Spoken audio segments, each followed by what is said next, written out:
எண்ணஞ்சல் குடியிருக்கும் என் அன்பான இனிய உறவுகளே, வரே வா வா வா. இனிமே நம்ம மகாநதி இன்னும் 2 மாதம் அப்படியே சேஞ்ச் பண்ண போகிறாங்கன்னு தான் நான் சொல்ல போகிறேன். ஏன்னா நம்ம பிக் பாஸ் 9 வரப்போகுது இல்லையா, அதனால இப்போ பார்த்தீங்கன்னா சேஞ்ச் பண்ணுவாங்க. நம்ம மகாநதி மாற்றம் வரலாம், வந்துச்சுன்னா நல்லா தான் இருக்கும். ஆனால் ரொம்ப அதில் பதலத்துக்கு தள்ளாமல் இருந்தாங்கன்னா நல்லது. ஏன்னா விஜய் டிவி வந்து பயங்கரமான நம்ம சேனல் நம்ம வீக்காக வந்து ஒதுக்கி வைக்கிது அப்படிங்கிறதான் தோணுது. பார்க்கலாம், கண்டிப்பாக அது மாறும். ஓகே ஃப்ரெண்ட்ஸ், வாங்க இப்போ நம்ம வீடியோக்குள்ளே போகலாம். காவேரி வர மறுக்கிறாங்க அப்படின்னு சொன்ன கையோடு பார்த்தீங்கன்னா ரொம்ப வந்து விஜய் அடிக்ட் ஆகிடுறாரு. தண்ணி அடிக்கிறாங்க. தாத்தாவும் பார்க்குறாரு. இப்போ என்னடா உனக்கு பிரச்சனை, நீ கிளம்பு அப்படின்னு சொல்லிட்டு மறுநாள் என்ன பண்ணுறாங்க, விஜயை கூட்டிகிட்டு கிளம்பி வராங்க. ஆனால் கல்யாணி எவ்வளோ தடுக்கிறாங்க.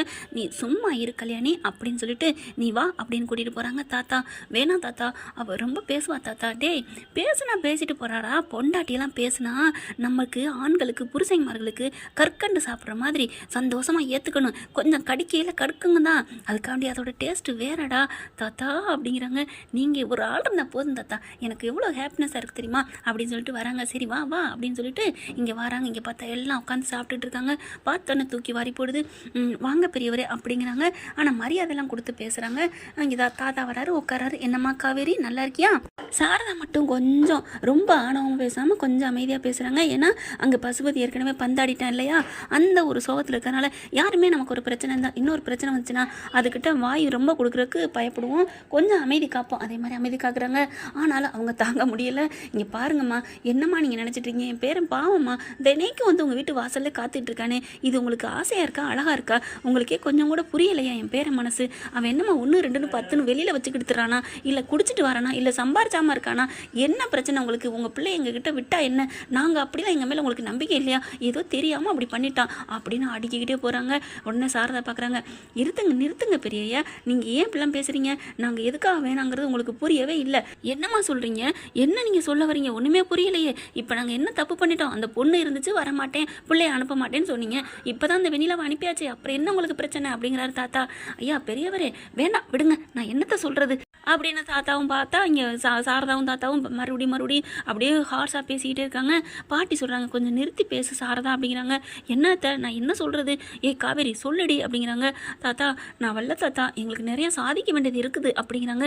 நீ என்ன சாதிக்கணும்னு எங்ககிட்ட சொல்லுமா, உங்கள் ஒட்டுமொத்த குடும்பத்தையும் தோளில் தாங்கி வச்சு தூக்கி வச்சு இப்படி சாதிப்பானே என் பேரன், உனக்கு புரியும் தானே, ஏமா இப்படி பண்ணுற அப்படிங்கிறாங்க. உடனே காவேரி இருந்துட்டு, அதான் தாத்தா நான் சொல்கிறேன், அந்த ஒட்டுமொத்த சுமையையும் உங்கள் பேரன் சுமக்க வேணாம் அப்படின்னு நான் நினைக்கிறேன். ஐயோ நீ நினைக்கிறது தப்புமா, சரியே இல்லை.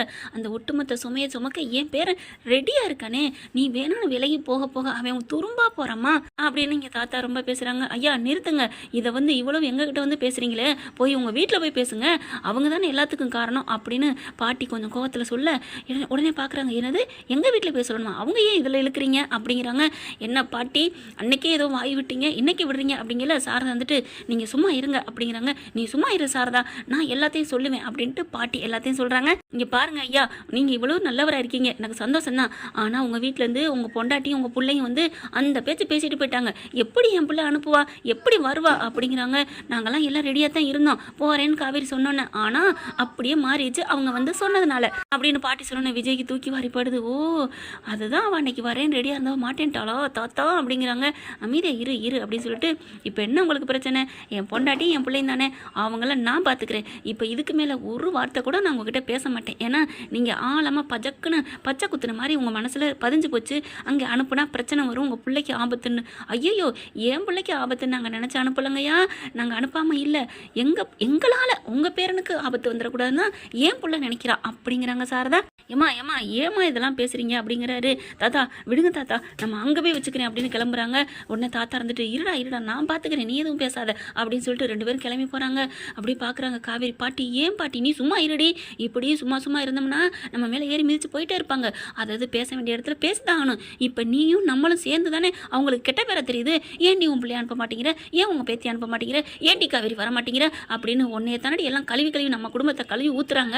இது தேவையா? அதுதான் உண்மையை தேங்காய் உடைக்கிற மாதிரி போட்டு உடைச்சிட்டேன், இனிமேல் எடுக்க வேண்டிய முடிவை அவங்க எடுக்கட்டும் அப்படிங்குது பாட்டி. அதனால சாரதாவும் ஆமாத்த நீங்கள் சொல்கிறது சரிதான் அப்படின்னு இருக்காங்க. அப்போ அவங்களாம் மனசு மாதிரி வந்தால் மனசு மாதிரி யாரி அந்த அம்மாவா? ஏங்கத்த நீங்கள் வேற அப்படின்னு போகிறாங்க. காவேரி பார்க்குறாங்க. மனசு மாதிரி வந்தால் சந்தோஷம் தான், என் புருஷன் கூட நான் வாழ்வேனே, ஐயோ அந்த வாழ்க்கை சொர்க்கமாச்சே, அதுக்காக தான் நான் ஏங்கிக்கிட்டு இருக்கேன் அப்படின்னு சாரதா இங்கே காவேரி நினைக்கிறாங்க. அங்கே போகிறாங்க. தாத்தாவும் விஜயும் போயிட்டு கத்தவட்டமா ஆட்டுமே ஒட்டச்சிட்டு திறந்துட்டு, ஏ கல்யாணி அப்படின்னு கத்துறாங்க. என்ன இந்த மனுஷன் பதறி அடிச்சு வரானே, எல்லாத்தையும் சொல்லிவிட்டாளுகளா அப்படின்னு ஓடி வராங்க. ஓங்கி ஒரு அறை கொடுக்குறாருங்க. குடுப்பு. ஏங்க இப்போ என்ன அடிச்சிங்க அப்படிங்கிறாங்க. விஜய் அப்படி பேசாமல் நிற்கிறாரு. என்னடா பேசாமல் இருக்கிற, நான் என்ன பாட்டி பண்ண முடியும், நான் நீங்கள் வயசானவங்களா போச்சு, என்னை வளர்த்தவங்களா போச்சு, அதனால நான் சும்மா அமைதியாக நிற்கிறேன். ஆனால் நான் கொடுக்க வேண்டியதெல்லாம் தாத்தா கொடுத்துட்ருக்காரு. எப்படி பாட்டி, ஏன் பாட்டி, ஐயோ நான் அப்படியே மண்டி போட்டு உட்காந்து நெத்தியில் அடிச்சுக்கிறாரு, தலையில் கையை போட்டு அடிச்சுக்கிறாரு. அப்படி எப்படி பாட்டி, நீங்கள் இப்படி என் வாழ்க்கையில் எது சந்தோஷம் அதைத்தானே நீங்கள் நிறைவேற்றிட்டு இருந்தீங்க, இப்போ என் சந்தோஷத்தை குழி தோண்டி புதைக்கிற மாதிரி வேலை பண்ணியிருக்கீங்களே அப்படின்னு அழுகுறாங்க. தாத்தாவும் பிடிச்சி கலட்டையில், அப்பா என்னை மன்னிச்சிருங்கப்பா, நீ ஏமா ராதா, நீமா இப்படி, அவனோட சந்தோஷம் எது, அவன் எப்படி இருந்தான், வாழ்க்கையே புரட்டி போட்டு கிடந்தானே, அதை நிமித்தி நேராக்கி சீராக்கி நல்ல வழி கொண்டு வந்தது அந்த காவேரி தானே, அவளை போய் நீங்கள் இப்படி வேணான்ட்டீங்களே, காவேரி மாதிரி ஒரு நல்ல பொண்ணு உங்களுக்கு கிடைக்குமா அப்படி இப்படின்னு சொல்லிட்டு கத்துறாங்க. அப்படியே சாரதா சொன்னதை அப்படியே நினச்சி பார்த்துட்டு இருக்காங்க. அந்த அம்மா எப்படி மனசு கஷ்டப்பட்டு பேச்சு தெரியுமா அப்படிங்கிறாங்களா. தாத்தா பார்த்துட்டு, கல்யாணி இப்போ நான் என்னங்க சொல்லிட்டேன், நான் இப்போ என்ன சொல்லிட்டேன், அவன் நல்லா இருக்கணும் தானே, அந்த பசுபதி என்ன பாடுபடுத்துறான், என்ன பசுபதியெல்லாம் ஒரு ஆளா, அப்படியெல்லாம் பார்த்தா உலகத்தில் யாரும் வாழ முடியாது கல்யாணி. விஜய் பேச வேண்டியது எல்லாத்தையும் பேசி தீர்த்துறாங்க. காவிரி பற்றி இவங்க அப்படி பேசுனதெல்லாம் கேட்டுட்டு விஜயால் ஒன்றுமே சொல்ல முடியலை, ஏன்னா வளர்த்துட்டாங்க இல்லையா, அதனால் அதை விட தாத்தா கேட்டார், கேட்கட்டும் அப்படின்னு நல்லா செம்மையாக கொடுத்து கழட்டிட்டு இருக்காங்க. அதுக்கப்புறம் மரியாதை எந்திரிங்கடி, எந்திரிங்க ரெண்டு பேரும் அப்படிங்கிறாரு தாத்தா. எங்கே அப்படிங்கிறாங்க. வாழை சுருட்டிக்கிட்டு மரியாதை அங்கே வந்து மன்னிப்பு கேட்டு என் காவேரி எங்களோட அனுப்புங்கன்னு நீ கேட்குறீங்க அப்படிங்கிறாங்களா. இவங்க ரெண்டு பேரும் ஆடி போகிறாங்க. எதுக்கடி உங்களுக்கு இந்த மானங்கிட்ட பொழப்புங்கிற மாதிரி. இல்லைங்க அது வந்துங்க, வாயை மூடுற, மரியாதை கிளம்புற அப்படிங்கிறாங்க. தாத்தா கொஞ்சம் அமைதியாக இருங்க, அவங்க மனசார ஏன் காவேரி, ஏன் பொண்டாட்டி காவேரி பற்றி, அவள் குணத்தை பற்றி தெரிஞ்சு அவங்க வரதா இருந்தா நாளைக்கு வரட்டும், இல்லை அப்படியே இருக்கட்டும், நான் இருந்துட்டு போகிறேன், எங்கேயோ கண்காணாத இடத்துக்கு போகிறேன், அவள் காவேரியால் பசுபதியால் எனக்கு பிரச்சனை வரும்னு தானே நினைக்கிறாங்க, நானே இங்கே இல்லாமல் போகிறேன், எங்கேயோ போகிறேன் அப்படின்னு கிளம்புறாங்களா. அப்படியே கிளம்பி போனால் போய் துணியை எடுத்துகிட்டு கிளம்புறேன்னு வேகமாக மேலே போகிறாங்க. அப்படியே பாட்டி அப்படியே உட்காந்துருக்கு. என்ன முடிவு பண்ணியிருக்கிற, உன் பேரை வேணுமா இல்லை உன்னோட கௌரவம் வேணுமா? இல்லைங்க என் பேர் அவன் ஆயுசோடு இருக்கணும்னு நான் நினச்சேங்க, மற்றபடி நான் எதுவும் நினைக்கல, அவன் நல்லா இருக்கணும் தான் நான் நினச்சேன், மற்றபடி காவேரி எனக்கு என்ன எதிரியா அப்படிங்கிறாங்க. அந்த பொண்ணு நல்ல பொண்ணு தான், நான் இல்லைங்கள, அந்த பசுபதி தான், ஐயோ பசுபதி அவெல்லாம் ஒரு ஆளா, கொசுவை மிதிக்கின தள்ளிட்டு போயிடுவேன் நம்ம புள்ள, நம்ம பேரனை பற்றி உனக்கு தெரியாதான்னு கத்துறாங்க. மேலே போகிறவர் திரும்பி எடுத்துகிட்டு கீழே வராங்க. வரேன் தாத்தா நான் கிளம்புறேன் போயில, டக்குன்னு திரும்பி பார்க்குறாங்க.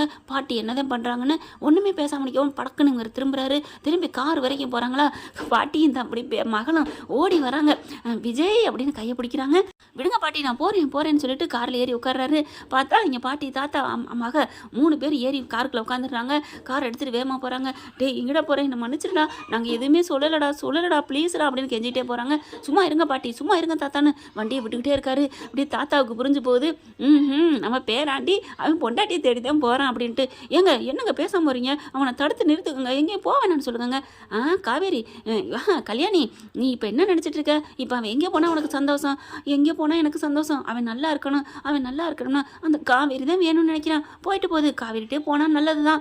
அப்போ மனசார சொல்கிறியா? ஆமாம் சத்தியமாக என் மனசார சொல்கிறேங்க, ஏதோ பசுபதி பயத்தில் நான் அப்படி சொல்லிட்டேன், மற்றபடி அவள் ரொம்ப தங்கமானவங்க அப்படின்னு சொன்னோன்னே சொல்ல கரெக்டாக நீ பாரு, கண்ணை திறந்து பாரு எங்கே வந்திருக்கோன்னு பார்க்குறாங்க. காவேரி வீடு அப்படியே தூக்கி வாரி போடுது.